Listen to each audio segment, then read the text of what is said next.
If you can remember this one simple strategy, you can literally cut your drinking in half. If you're new to my page, I'm Colleen, and I'm a mindful drinking coach. And I work with high achieving professional women to cut their drinking by about 80%. You don't have to quit, especially if you have tons of willpower in other areas of your life and your drinking has just gotten out of alignment with your integrity and your values. What's happened is that your brain has just learned to associate alcohol with stress relief. And too much stress means too much drinking. If you're really honest with yourself, you're so busy that it actually makes sense that you crave alcohol. You've just trained your brain to think of alcohol as a reward, as a way to relax. And the real reason that you don't want to quit is that you're smart enough to realize that getting sober would just pour gas on your all or nothing mindset. Somewhere deep down, you know this isn't even about alcohol. It's a bad habit, an unhealthy coping mechanism that's just gotten the best of you. And I want to be clear that my approach is not for everybody. For some people, it's easier to just remove alcohol altogether. But if you're open to changing how you think instead of just avoiding how you drink,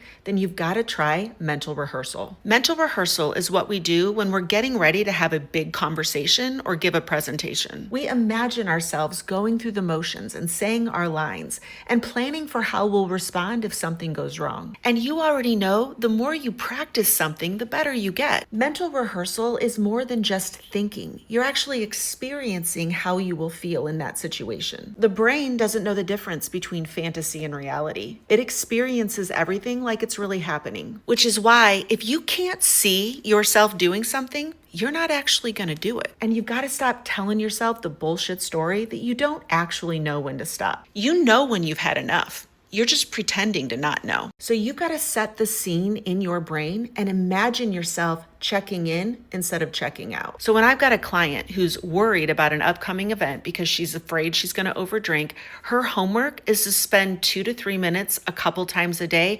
practicing the behavior that she wants to see. And this actually works. There's a study that shows that just mentally rehearsing your grip strength can improve your grip strength by like 22%. So instead of worrying about how much you will or won't drink, start fantasizing about how it will feel to stay grounded and in control. And if this resonates with you, I've got 250 episodes of strategies just like this on my podcast. Search for It's Not About the Alcohol on Apple, Spotify, or wherever you listen to podcasts.